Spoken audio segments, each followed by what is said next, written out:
क्या लोकतंत्र की सच में इबारत धर्म से लिखी होती है? क्या लोकतंत्र धर्म के सहारे चलता है? इस पर आज मैं एक बात उठाऊं। अभी एक खबर अयोध्या से आ रही है, लगातार आ रही है कि वहां के दुकानदारों से जो बाहर के लोग आ रहे हैं, चाहे दर्शन के लिए आ रहे हैं, वो खाना या कोई पीने का या कोई ऐसा सामान लेने दुकानदार से लेने की चेष्टा नहीं कर रहे हैं। यानी मंदिर के बगल में जो स्टॉल्स हैं फूल मालाओं की, वहां से भी लोग सामान लेने से इतराज कर रहे हैं। बस अयोध्या वासियों का महज इतना दोष है कि वो भारतीय जनता पार्टी के इशारे पर उन्होंने वोट नहीं दिया। ये लोकतंत्र की परिभाषा है कि लोकतंत्र में हमको आज़ादी है कि हम किस भी प्रत्याशी या किस दल को वोट करेंगे। ये हमारा हक अधिकार है जो संवैधानिक रूप से हमको मिला हुआ है। लेकिन जब ये मामला धर्म पर आधारित हो जाता है तो कुछ और हो जाता है।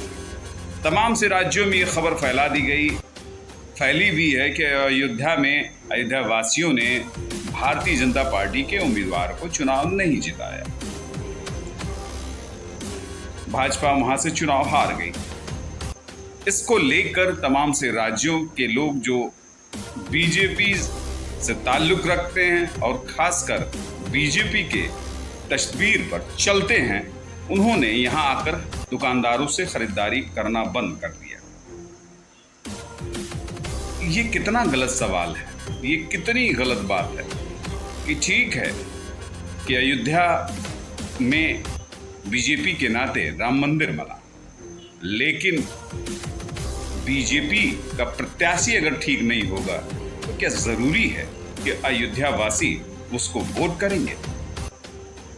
या उनके मुद्दे अगर नहीं पूरे होंगे तो क्या अयोध्या वासी बीजेपी कैंडिडेट को वोट देंगे? वो कैंडिडेट लल्लू सिंह ने साफ तौर पर कहा कि अगर हम 400 पारा हो जाएंगे तो देश का संविधान बदल दिया जाएगा। उन्होंने खुद स्टेटमेंट दिया। सबसे पहली व्याख्या तो लल्लू सिंह ने की थी और तमाम से अखबारों की सुर्खियों में भी उन्होंने बटोरी। उसकी भी नाराजगी।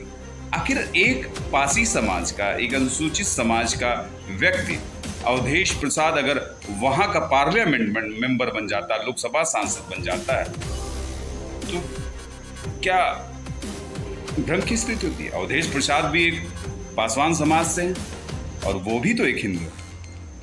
क्या उनसे वो हिंदू के रंग में नहीं है? वह हिंदू नहीं है वो? क्या लल्लू सिंह ही या बीजेपी का कैंडिडेट ही खाली हिंदू होता है?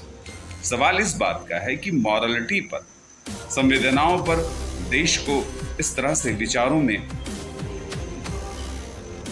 डुबोने की कोशिश मत करिए। ठीक है, किसी का धर्म का आधार क्या है, कोई क्या मानता है, लेकिन धर्म के आधार पर दुकानों का बहिष्कार, विचारों के आधार पर दुकानों का बहिष्कार, ये तो आप वो पुरानी परंपरा ला रहे हैं कि जो राजा रजवाड़ों के समय चलती थी। गांव की पंचायतों में ये सब मामला चलता था। लेकिन लोकतंत्र में उसकी जनता की आज़ादी पर सवाल नहीं उठते। अयोध्या वासियों ने जो करके दिखाया है वो एक ऐतिहासिक मामला है जिस पर सवाल उठाना, शायद लोग दुनिया में भी अगर इस पर कोई भी सवाल उठा रहा है, देश के अंदर कोई सवाल उठा रहा है, अवधेश प्रसाद की जीत का पे सवाल उठा रहा है, बीजेपी की हार पर सवाल उठा रहा है, और खाली अयोध्या वासियों का इसलिए विरोध हो रहा है कि वो बीजेपी के खिलाफ रहे, तो ये सरासर गलत है। देश के उसूलों पर नहीं है, संविधान के उसूलों पर नहीं है, विचारों के उसूलों पर नहीं है। लोकतंत्र ने हमें आज़ादी दी, लोकतंत्र ने हमें सत्ता दी, लोकतंत्र ने हमें कुछ कहने का अधिकार दिया, लोकतंत्र ने हमें मत देने का अधिकार दिया। इसलिए मत जहां भी प्रयोग किया कि आपके विकास कार्यों से शायद हम नहीं खुश हैं कि आप जिस विचारधारा से आप विकास कर रहे हैं, इसलिए हमने उसके खिलाफ वोट दिया। क्या अयोध्या इस तरह से ही बोलेगी?